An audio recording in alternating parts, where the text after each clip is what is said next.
오늘 말씀의 제목은 회개는 내일이 아니라 지금입니다라는 제목입니다. 이 회개는요, 하나님께로부터 떠나 있던 사람들이 방향을 바꿔서 되돌아오는 것을 말합니다. 헬라어로는 메타노에오라고 하는데요, 생각을 고친다라는 의미를 내포하고 있습니다.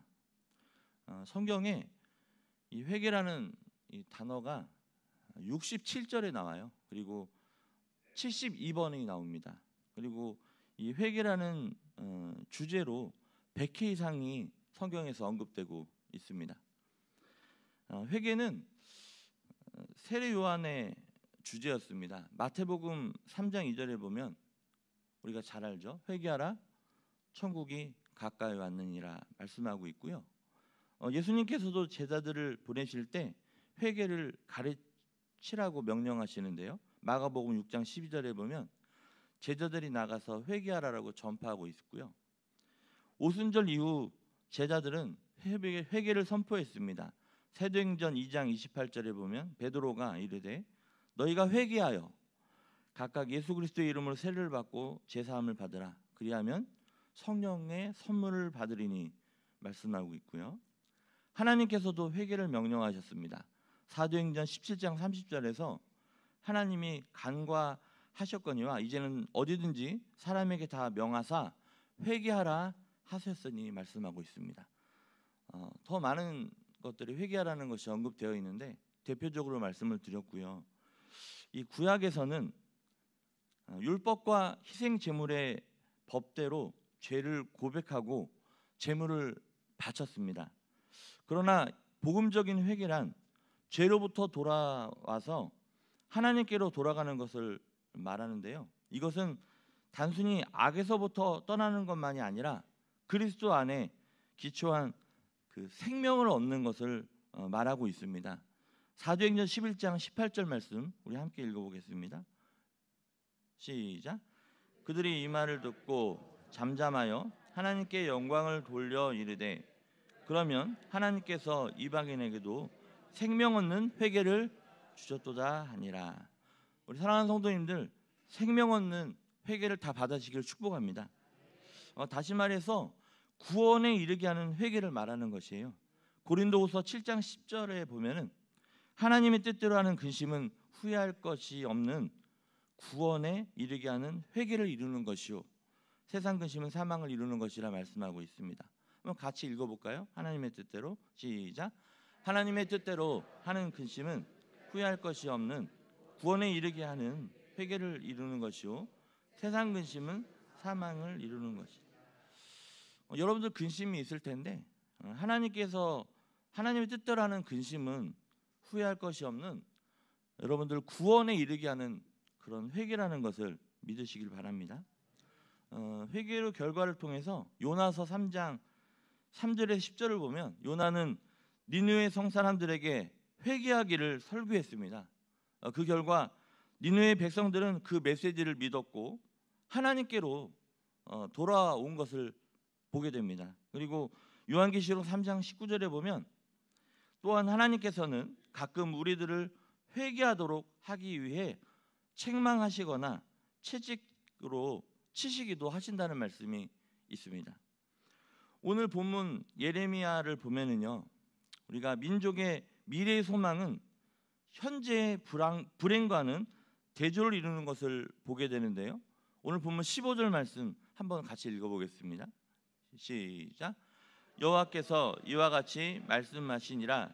라마에서 슬퍼하며 통곡하는 소리가 들리니 라헬이 그 자식 때문에 애곡하는 것이라. 그가 자식이 없어져서 위로받기를 거절하는도다. 이 라마에서 들려오는 슬퍼하며 애곡하는 소리를 예레미야는 어디에 비유했냐면 마치 이 라헬이 그 자녀들을 위해서 울고 있는 것으로 묘사를 하고 있는 건데요. 여기서 예레미야는 무엇을 말하려고 했을까요? 여기에 라마는요, 그러니까 예루살렘에서 북쪽으로 한 55마일이라고 되어 있는데 약 8km 정도를 8km 떨어져 있는 그런 읍입니다. 여러분 라헬은 누구죠? 요셉과 베냐민의 어머니 아닙니까? 요셉은 아들이 둘이 있는데 큰 아들이 므낫세였고 그다음에 에브라임의 요셉이 아버지죠.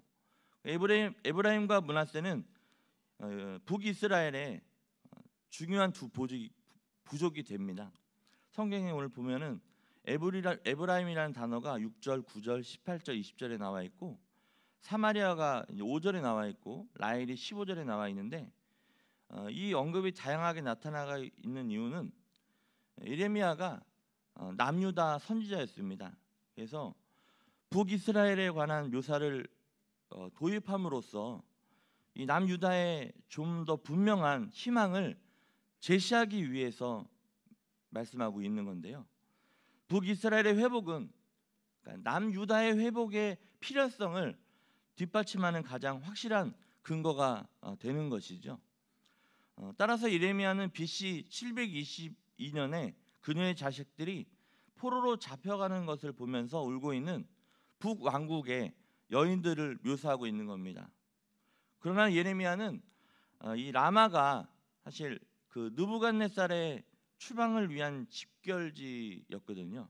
그래서 BC 586년에 이 유다의 패망을 볼 수 있습니다. 예레미야 40장 1절에 나와 있는데 10중 8구 이 여인들은 그들의 자식들을 이제 다시 볼 수 없기 때문에 울고 있는 것이라는 것입니다. 그러나 이스라엘과 유다의 여인들이 포로로 잡혀간 자식들을 위해서 울고 있을 때 하나님께서는 이렇게 위로의 말씀을 해 주셨던 것이죠. 그래서 그들은 자식들이 고향 땅으로 돌아올 것에 대한 미래의 소망을 가지게 되었습니다. 하나님께서는 꼭 그들이 되돌아오게 하실 거라는 것이죠. 그래서 이 마태는 그의 복음서 2장 17절 18절에 보면 오늘 본문 예레미야 31장 15절을 인용하는 것을 볼 수 있는데요. 베들레헴의 어머니들의 슬픔을 설명하기 위해서 사용했던 모습을 볼 수 있습니다. 자식들이 포로로 잡혀가고 있는 것을 지켜보고 있던 라마의 어머니들의 고통의 모습과 베들레헴에서 죽은 아들의 시체를 가슴에 안고 요람을 흔들면서 울부짖고 있는 어머니들 모습에서 거의 비슷한 유사성을 발견하게 되었던 것인데요. 이스라엘 백성들은 하나님을 저버리고 다른 것들을 의지하며 허랑방탕한 삶을 살았었습니다. 하나님은 그런 백성에게 예언자들을 보내서 돌아오라는 메시지를 무수히 전하였지만 그들은 우매하게도 그것을 깨닫지 못했던 것이죠.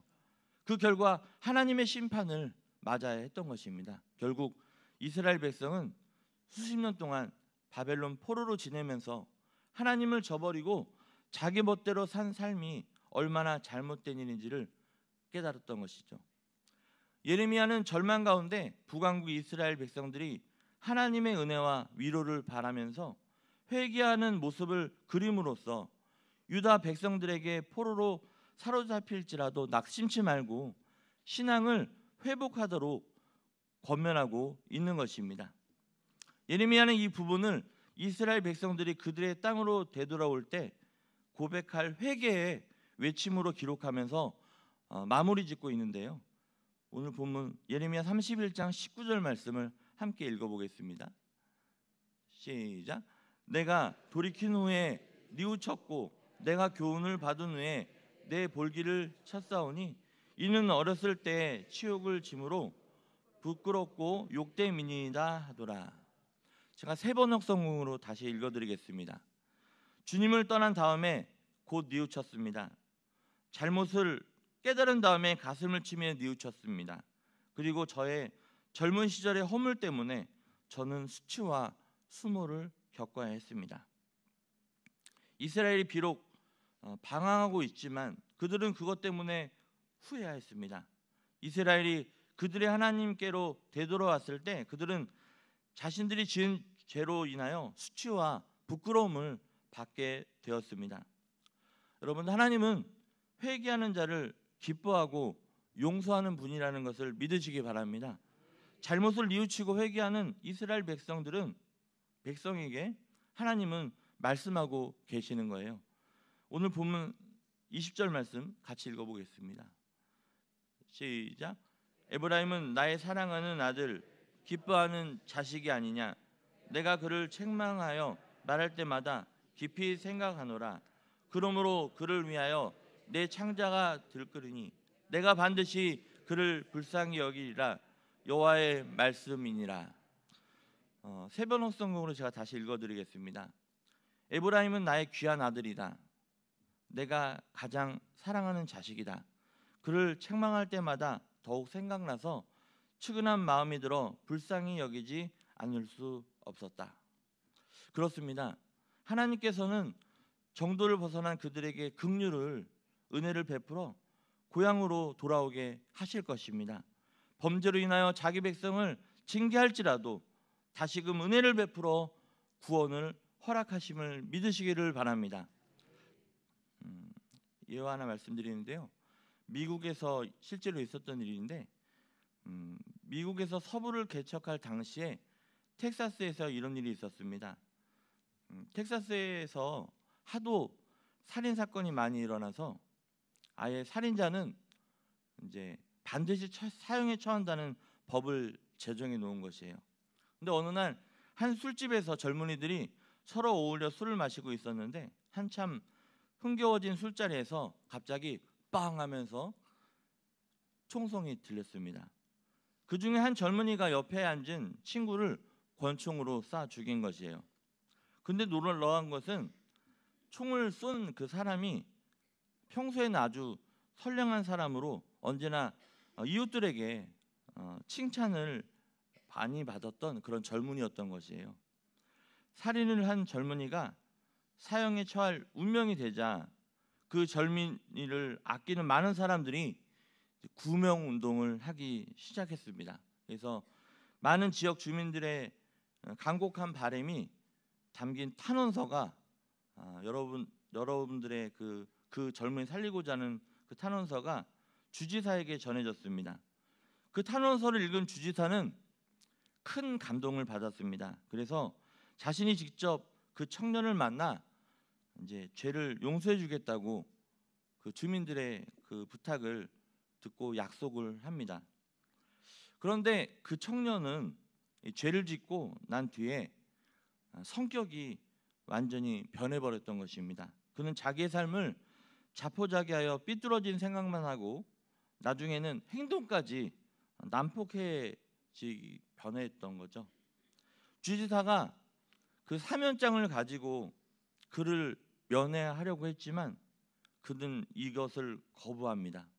여러 사람이 구문 운동을 한 덕분에 죄를 용서받을 수 있는 큰 은혜를 그는 저버리게 된 것이죠. 결국 그는 사형으로 인생을 마칠 수밖에 없었습니다.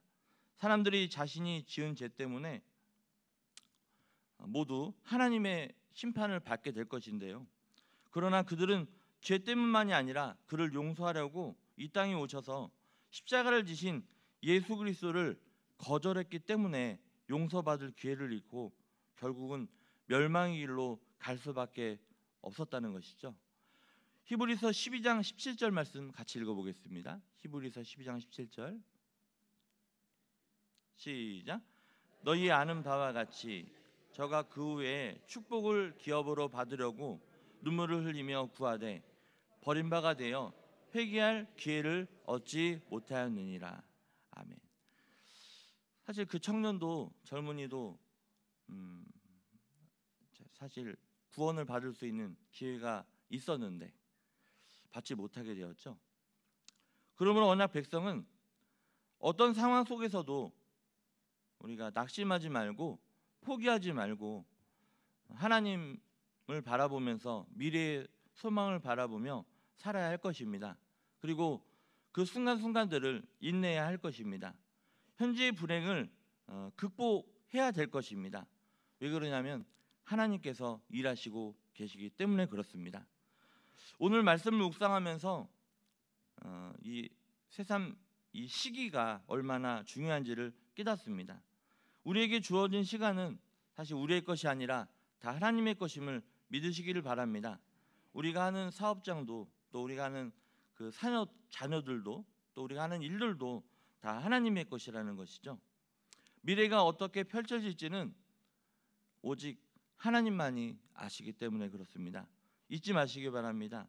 회개할 가장 적절한 시기는 내일이 아닙니다. 바로 지금이라는 것을 기억하시기 바랍니다.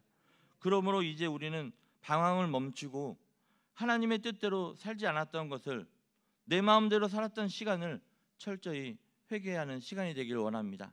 그럴 때 하나님은 우리를 불쌍히 여겨 용서하실 것입니다.